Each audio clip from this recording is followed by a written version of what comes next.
जैसा कि बेटा हम पढ़ रहे हैं फिजिक्स के सेट नंबर 5 को, और 5 में हमने एक लेक्चर कंप्लीट कर लिया था जिसमें क्वेश्चन नंबर 4 के का तक करा दिए हैं, और उसी क्लास को हम आगे लेकर आए हुए हैं और क्वेश्चंस कराने वाले हैं 4 के खा का। और आप लोगों का लगातार अगर सपोर्ट बना रहेगा तो बहुत ही जल्द हम फिजिक्स और केमिस्ट्री की लाइव क्लास को लेकर आएंगे, जिसमें आपके बोर्ड एग्जाम में आने वाले प्रश्नों को हल कराएंगे। बस आप लोगों का लगातार सपोर्ट बना रहे। चलते हैं क्वेश्चन नंबर 4 के खा की ओर। बोलता है विद्युत चुंबकीय तरंगें क्या हैं, इन तरंगों के दो अभिलक्षणों की व्याख्या कीजिए। सबसे पहले विद्युत चुंबकीय तरंगें, ये क्वेश्चन भी बेटा हम कई सेटों में करा चुके हैं। विद्युत चुंबकीय तरंगें क्या है? विद्युत चुंबकीय तरंगें देखो, मैक्सवेल के अनुसार जब किसी परपथ में परिवर्ती धारा का मान बढ़ता है तो उसमें क्या उत्पन्न हो जाता है? तो उसके कारण चुंबकीय क्षेत्र उत्पन्न हो जाता है। वह चुंबकीय क्षेत्र परिवर्ती विद्युत क्षेत्र के लंबवत होता है। तो इनसे जो ऊर्जा उत्सर्जित होती है वह ऊर्जा का प्रसारण तरंगों के रूप में होता है, और इन्हीं तरंगों को हम क्या बोलते हैं? विद्युत चुंबकीय तरंगें। तो क्या बताया? लिखेंगे परिभाषा, लिखेंगे मैक्सवेल के अनुसार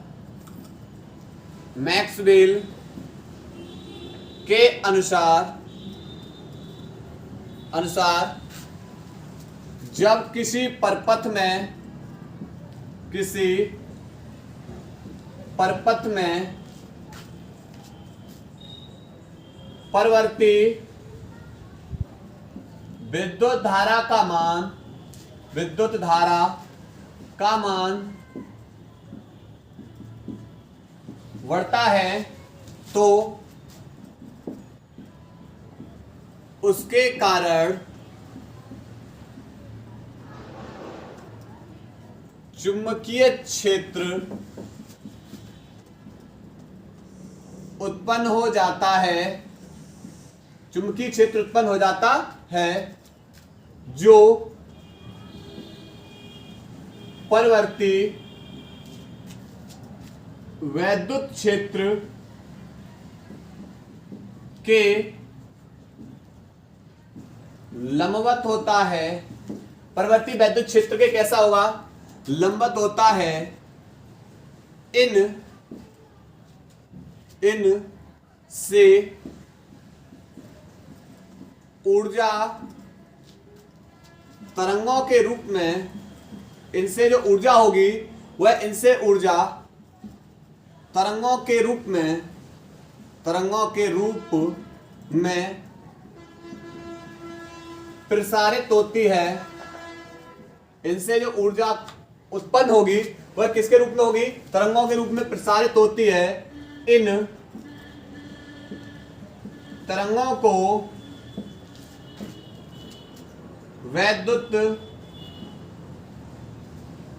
विद्युत चुंबकीय तरंगें कहते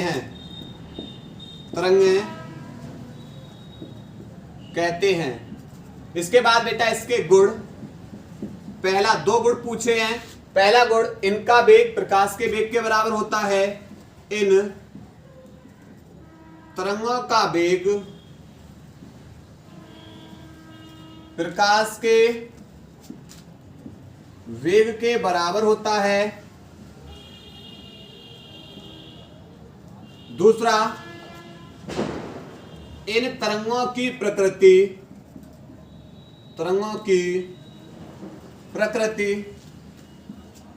अनुप्रस्थ होती है। ठीक है, ये क्वेश्चन नंबर 4 का खा नोट करें बेटा इसको। इसके बाद बेटा प्रश्न नंबर 4 का ग, एक महत्वपूर्ण प्रश्न की ओर चल रहे हैं, जो हमारा बहुत ही इंपॉर्टेंट प्रश्न है। क्या है? बोल रहा है बायो-सैवर्ट नियम क्या है। उसके बाद इसकी सहायता से एक वामावर्ती धारावाही लूप की अक्ष पर चुंबकीय क्षेत्र की तीव्रता का सूत्र तथा दिशा प्राप्त कीजिए। देखो सबसे पहले बेटा वायो सेवर्ट का नियम। वायो सेवर्ट का नियम क्या है?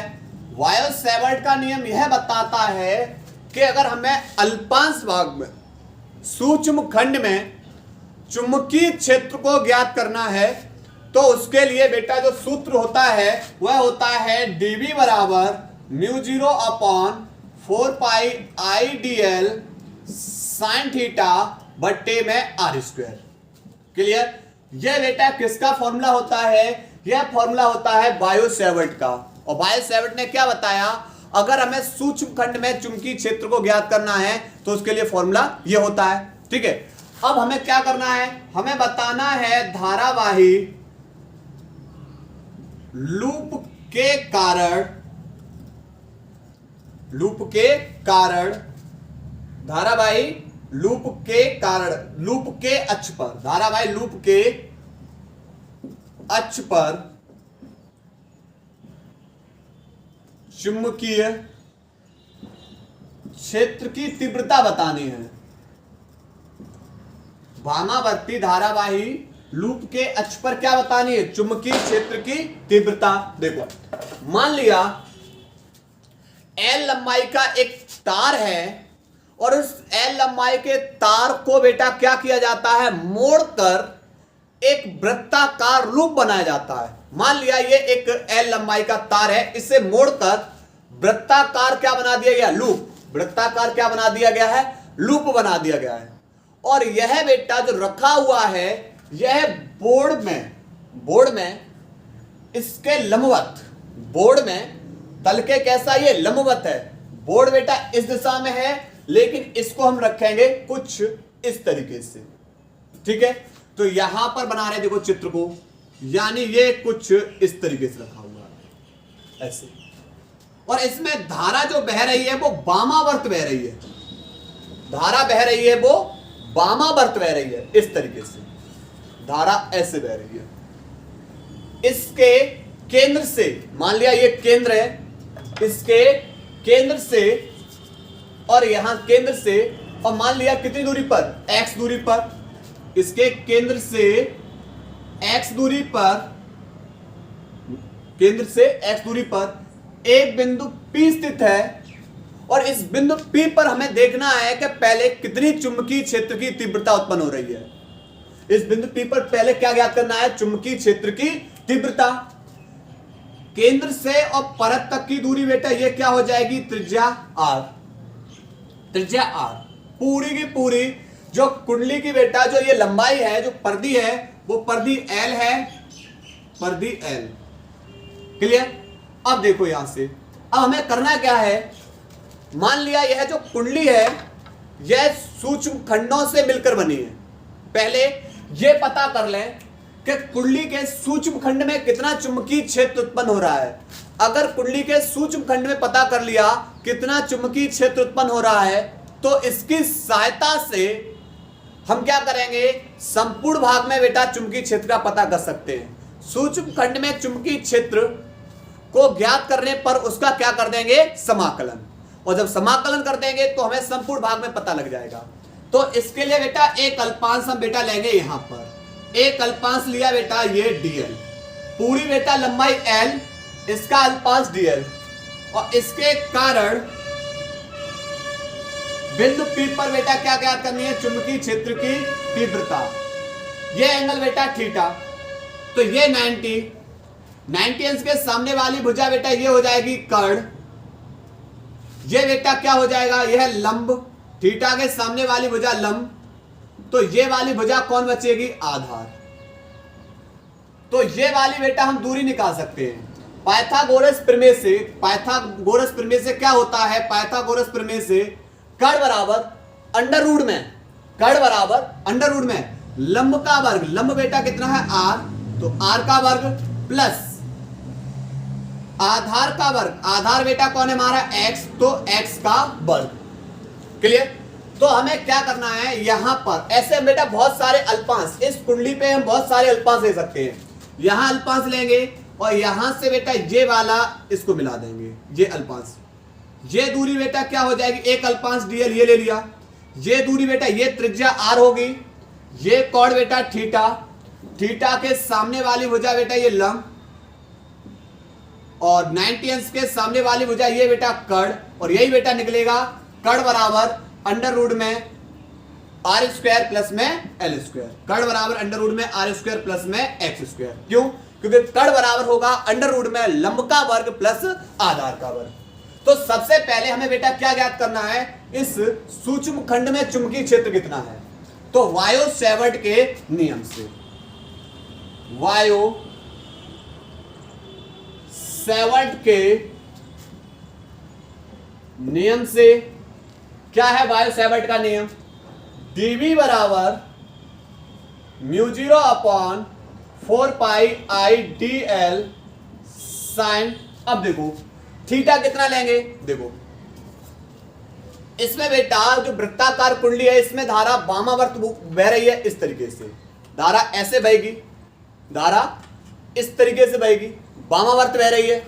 और बेटा यहां पर ये तो धारा की दिशा हो गई, क्लियर। और यहां पर ये बेटा क्या है, कुंडली का केंद्र है, और इससे बेटा x दूरी पर, कुंडली के अक्ष पे बेटा x दूरी पर हमें क्या ज्ञात करना है, चुंबकीय क्षेत्र तीव्रता। तो यही तो दूरी मिलाई। अब देखो बेटा ये दूरी और ये धारा, ये दूरी और धारा, अब इनके बीच में बेटा एंगल कितना हो जाएगा, तो इनके बीच में एंगल हो जाएगा 90 का। तो यहां पर लगाएंगे साइन 90 बट्टे दूरी अल्पांश से बिंदु P तक की दूरी अंडर रूट में आर स्क्वायर प्लस में एक्स स्क्वायर, और इसके ऊपर बेटा क्या लगाएंगे, होल स्क्वायर। स्क्वायर से स्क्वायर और साइन 90 का वैल्यू 1। तो यहां पर बचेगा dv बराबर mu 0/4 pi I D L वट्टे आर स्क्वायर प्लस में एक्स स्क्वायर।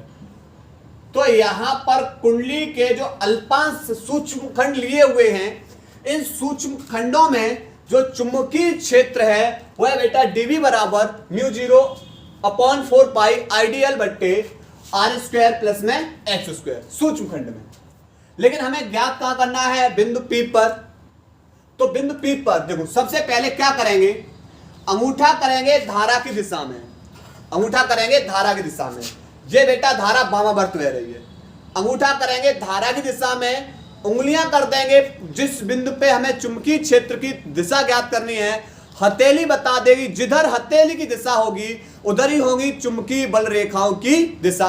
देखो धारा बह रही बेटा इस तरीके से, वामावर्त बह रही है धारा इस तरीके से, और पॉइंट P ये रहा, हथेली की दिशा बेटा बिंदु P की ओर उंगलियां कर दी, हथेली दिशा, हथेली की दिशा बाहर की ओर इधर ये, और ये बेटा चुंबकीय बल रेखाओं की दिशा ऐसे इधर। अब धारा बेटा कैसे होगी, धारा आएगी नीचे इधर, धारा इस तरीके से ऐसे आएगी, धारा इधर आएगी, फिर ऐसे घूम के। तो अब धारा नीचे आ गई, धारा दिशा नीचे, धारा इधर, पॉइंट P किधर बेटा, पॉइंट P इधर, हथेली की दिशा इधर, ये हथेली की दिशा dv चुंबकीय क्षेत्र। तो यहां बेटा दो घटक बन गए, इनके बीच में मैंने डाल दिया बेटा ये लंब, ये लंब डाल दिया, और इसको बेटा आगे बढ़ा देंगे, क्लियर। अब देखो यहां से ये बेटा थीटा, तो ये बेटा 90 माइनस थीटा, तो यह बेटा क्या बन जाएगा, थीटा। यह थीटा 90 माइनस थीटा, ये भी क्या बन जाएगा, थीटा बन जाएगा, क्लियर। जब आप घटक को थीटा कोण पे अंदर की ओर घुमाओगे तो हमेशा लेना है कॉस, तो dv cos थीटा। और जब घटक को बेटा आप इस अक्ष के समांतर ले आओगे तो बेटा क्या आ जाएगा, dv sin थीटा। घटक को अंदर थीटा कोण पर लेकर आओगे, dv cos थीटा। घटक को बेटा घुमाकर अक्ष के समांतर कर दोगे तो बेटा dv sin थीटा। तो जब दो घटक एक ही दिशा में होते हैं, दो घटक एक ही दिशा में होते हैं तो घटक बेटा क्या हो जाता है, जुड़ जाते हैं। और जब दो घटक बेटा एक दूसरे के विपरीत हो जाते हैं तो बेटा इनके बीच में क्या आ जाता है, एक घटक दूसरे घटक को क्या कर देगा, निरस्त। जब दो समान घटक, जब दो समान घटक एक दूसरे के विपरीत होते हैं तो एक घटक दूसरे घटक को निरस्त कर देता है। जब बेटा ये यानी डी कॉस थीटा एक ऊपर है, डीबी कॉस थीटा नीचे है, दो घटक एक दूसरे विपरीत हैं, तो यह घटक इस घटक को क्या कर देगा? निरस्त। तो बचेंगे बेटा कौन से वाले? ये वाले घटक। तो ऐसे बेटा हम बहुत सारे अल्पांश ले सकते हैं, तो बहुत सारे हमें डीबी साइन थीटा मिलेंगे। अब हमें क्या निकालना है? इस बिंदु P पर चुंबकीय क्षेत्र, बिंदु P पे चुंबकीय क्षेत्र को निकालना है। तो B जो आपने, तो यहां पर ये वाले जो बेटा अल्पांश, जो बहुत सारे ये घटक मिल रहे हैं, इन घटक का क्या कर दो? समाकलन। इन घटक का क्या कर दो? समाकलन। और इन घटक का बेटा जो घटक का समाकलन कर देंगे तो हमें पता लग जाएगा बिंदु P पर चुंबकीय क्षेत्र कितना है। बिंदु P पर चुंबकीय क्षेत्र कितना है, और अल्पांश भाग में हम पता कर चुके हैं चुंबकीय क्षेत्र इतना होता है। तो लगाएंगे वैल्यू, यहां से लगाएंगे डी बराबर, डीबी का वैल्यू लगाएंगे μ0 upon 4 pi I D L बट्टे आर स्क्वायर प्लस में एक्स स्क्वायर इंटू में साइन थीटा, और साइन थीटा बराबर होता है लंब बट्टे कर्ण। साइन थीटा बराबर क्या होता है? लंब बट्टे कर्ण। तो लंब वाली भुजा बेटा देखो आर बट्टे कर्ण वाली भुजा देखो अंडर रूट में आर स्क्वायर प्लस में एक्स स्क्वायर। क्लियर? यहां से बेटा तो बराबर μ0 upon 4 pi I D L बट्टे आर स्क्वायर प्लस में एक्स स्क्वायर इंटू क्या होता है बेटा? आर और बट्टे रूट का मतलब होता है आधी घात। रूट का मतलब क्या होगा? आधी घात। तो आधी घात का मतलब R square plus X square की पावर 1/2, और गुणा में घात क्या होती है? जुड़ जाती हैं। इसकी पावर 1 है और इस पे 1/2, तो 1/1 प्लस 1/2 बराबर 3/2। तो यहां पर μ0 upon 4 pi I D L बट्टे R square plus X square की पावर 1 प्लस 1/2, 2 एकम 2 और 1 3/2, और यहां पर बेटा कौन है? आर। यहां पर कौन है? आर। क्लियर?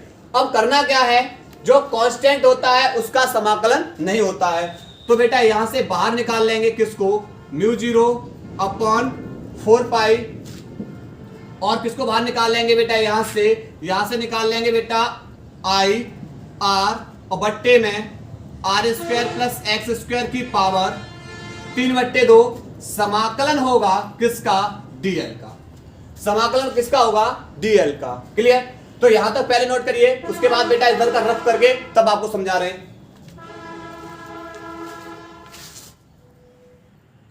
देखो बेटा यार, इसको अब इधर कर रहे हैं। तो चुंबकीय क्षेत्र B बराबर μ0 अपॉन 4 पाई आई आर बट्टे R square plus X square की पावर 3/2, और D के सापेक्ष L का समाकलन L होता है, और L हमारी है परिधि, L लंबाई है परिधि, और परिधि बराबर होता है 2 पाई, और यहां पर बेटा कैपिटल R, त्रिज्या कैपिटल R मानी। देखो 2 पाई से 4 पाई बेटा 2 बार कट जाएगा, तो B बराबर होगा μ0 अपॉन 2, और यहां पर आई आर का गुणा आर में करेंगे आर स्क्वायर बट्टे R square plus X square की पावर 3/2।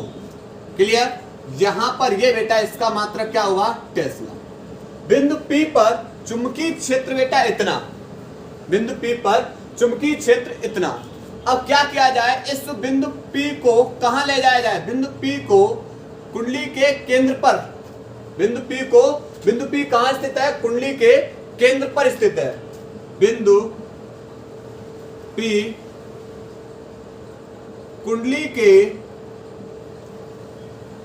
केंद्र पर स्थित हो, तब ये बेटा जो x दूरी है, ये बिंदु P बेटा O से बिंदु P तक की दूरी x ही तो माने। अब ये बिंदु P उठा के बेटा कहां ले जा रहे हैं? बिंदु O पर रख दे रहे हैं, तो ये दूरी x कैसे हो जाएगी? x 0 हो जाएगा, दूरी x 0 हो जाएगी, और x 0 हो जाएगी तो B बराबर μ0 आई आर स्क्वायर बट्टे 2 आर स्क्वायर, और ये दूरी बेटा जब x शून्य हो जाएगी तो इसकी पावर 3 बट्टे 2, 2 से 2 कैंसिल, तो यहां पर बेटा क्या बचेगा, यहां पर बचेगा b बराबर μ0/2 आई आर स्क्वायर बट्टे r की पावर कितना बेटा, r की पावर 3, और r की पावर 3 को लिख सकते हैं r इंटू में r स्क्वायर, r स्क्वायर से r स्क्वायर कैंसिल, तो b बराबर बेटा बचेगा μ0/2 आई अपॉन r। लेकिन जब कुंडली में फेरों की संख्या ये एक के लिए जब फेरे की संख्या बेटा कितनी हो, एक, तब चुंबकीय क्षेत्र इतना। जब कुंडली में फेरों की संख्या n हो, जब कुंडली में फेरों की संख्या n हो, तब n से क्या कर देंगे, गुणा कर देंगे, n μ0/2 आई अपॉन r, और इसका मात्रक होगा बेटा टेस्ला। इसका मात्रक क्या होगा, टेस्ला होगा। नोट करेंगे, तब उसके बाद एक पॉइंट और रह गया बेटा, उसको समझा रहे।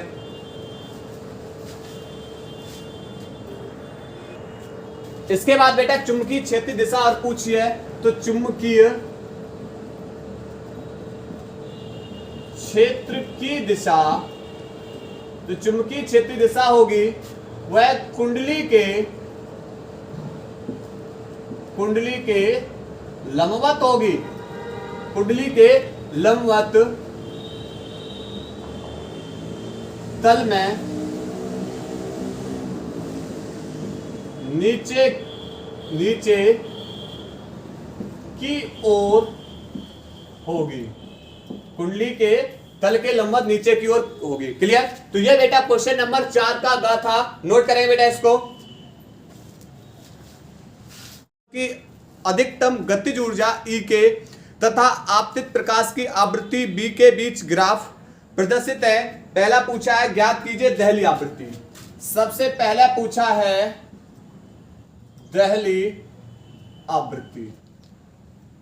दहली आवृत्ति, देखो दहली आवृत्ति क्या होगी, क्योंकि बेटा यहां पर ये ग्राफ बताएगा आवृत्ति को, और ये बेटा इसका कटान बिंदु कहां पर है, यहां पर। कम से कम यहां दहली आवृत्ति का बेटा मान कितना होगा, 3 गुणा बी नॉट बराबर हो जाएगा 3 गुणा, और आवृत्ति हर्ट्ज में है 10 की पावर 14 हर्ट्ज।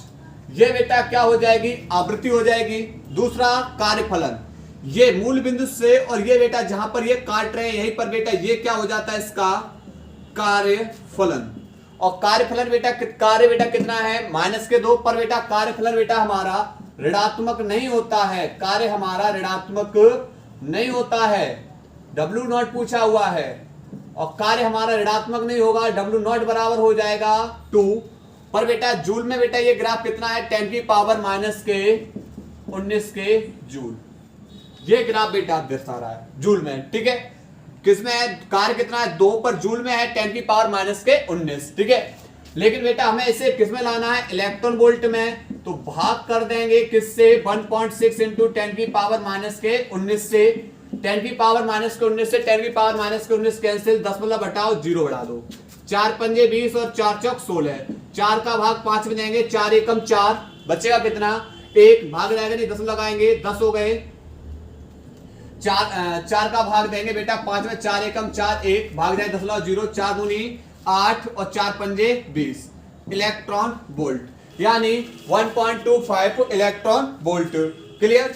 ये बेटा क्या निकलाएगा, इसका कार्यफलन निकलाएगा। उसके बाद तीसरा पूछा गया हमसे स्टेप में, वो पूछा गया है प्लांक नेतांक। तो कार्यफलन W0 बराबर होता है H इंटू में V0, तो यहां से H निकालना है, प्लांक नेतांक V0 बेटा इधर ले आओ, तो यहां से W0 बट्टे V0 बराबर किसके हो जाएगा, H के। क्लियर? W0 का वैल्यू कितना है, W0 का वैल्यू जूल में 2 इंटू 10 की पावर -19 बट्टे V0, और V0 का वैल्यू है 3 इंटू 10 की पावर 14 बराबर बेटा H। 3 का भाग 6 में देंगे तो 3 का भाग 2 में देंगे तो 0.66 इंटू 10 की पावर -19 और ये 14 प्लस के ऊपर जाके -14 और बराबर बेटा ये किसके हो जाएगा, h के। एक अंक दशमलव उधर ले जाओ तो 6.6 इंटू -19 और -14 -33 और एक अंक दशमलव और उधर खिसका रहे हैं तो कितना हो जाएगा, -34 जूल सेकंड। ये बेटा हमारे रहे आंसर इसके क्वेश्चन नंबर 4 के घा के। नोट करेंगे। इसके बाद बेटा क्वेश्चन नंबर 4 का इंपोर्टेंट प्रश्न है और ये बेटा हम अन्योन प्रेरण गुणांक पिछले सेटों में भी हम पढ़ा चुके हैं, अच्छे खासे ढंग से पढ़ा चुके हैं इसको। क्या है अन्योन्य प्रेरण गुणांक? किन्हीं दो कुंडलियों के बीच जो अन्योन्य प्रेरण गुणांक या अन्योन्य प्रेरण गुणांक, अन्योन्य प्रेरकत्व या अन्योन्य प्रेरण गुणांक किसी भी एक कुंडली के चुंबकीय फ्लक्स के मान के बराबर होगा जबकि दूसरी कुंडली में क्या बह रही हो, एकांक धारा प्रवाहित हो रही हो। तो क्या बताया, किन्हीं दो कुंडलियों के बीच जो अन्योन्य प्रेरण गुणांक है वह है किसी भी एक कुंडली के जो चुंबकीय फ्लक्स की संख्या के मान के बराबर होगा जबकि दूसरी कुंडली में एकांक धारा प्रवाहित हो रही हो। तो यह बेटा, उसके बाद हमें सवाल दे रखा है। सवाल क्या दे रखा है, दिया है यहां पर बेटा धारा I दे रखी है, I बराबर दे रखा है 10 sin 100 पाई टी और यहां पर विद्युत वाहक बल, दूसरी कुंडली में विद्युत वाहक बल 5 पाई वोल्ट दे रखा है और हमसे पूछा है अन्योन्य प्रेरण गुणांक। देखो क्या होता है अन्योन्य प्रेरण गुणांक, M बराबर E upon D I upon D T. Clear, D upon D T. अब यहां से बेटा I का वैल्यू निकाल, I का वैल्यू लगाओ। E का वैल्यू है 5 पाई वट्टे D अपॉन डी टी के सापेक्ष बेटा इसका अवकलन कर देंगे। कितना, I का वैल्यू 10 साइन 100 पाई टी, ये बेटा लगा देंगे। अब यहां से M बराबर 5 पाई बट्टे अवकलन करेंगे। देखो 10 को बाहर निकाल लेंगे, उसके बाद साइन 100 पाई टी का साइन 100 पाई टी यह बदल जाएगा कॉस 100 पाई के अंदर, 100 पाई के अंदर। उसके बाद इनटू में एक बार फिर से 100 पाई टी का बेटा अवकलन होगा तो यह बन जाएगा 100 पाई। 5 पाई से 100 पाई बेटा ये 20 बार कट जाएगा तो M बराबर 1 बट्टे 20 दाई 200, 20 दाई 200 और इनटू में 1 बट्टे कॉस 100 पाई, कॉस 100 पाई। क्लियर, यहां पर ये क्योंकि बेटा यहां पर जो कॉस 100 पाई का ये अधिकतम मान होता है और इसका मान बेटा कितना होता है, 1 कॉस 100 पाई, क्योंकि कॉस 100 पाई का बेटा मान कितना अधिकतम हो जाएगा 1। तो जब इसका मान बेटा कॉस 100 पाई का मान 1 होगा तो M बराबर 1 बट्टे 200, 200 का भाग देंगे तो 200 का भाग 1 में देंगे तो 0.005 इंटू ये निकलेगा बेटा हेनरी। 3 अंक दशमलव उधर खिसका दो तो 5 इंटू सीधे हाथ की ओर खिसका रहे, हाथ माइनस की बढ़ जाएंगी तो ये बेटा हमारा क्या निकलेगा, हेनरी। ठीक है, ये बेटा हमारा हो चुका क्वेश्चन नंबर 4 का। नोट करेंगे बेटा इसको।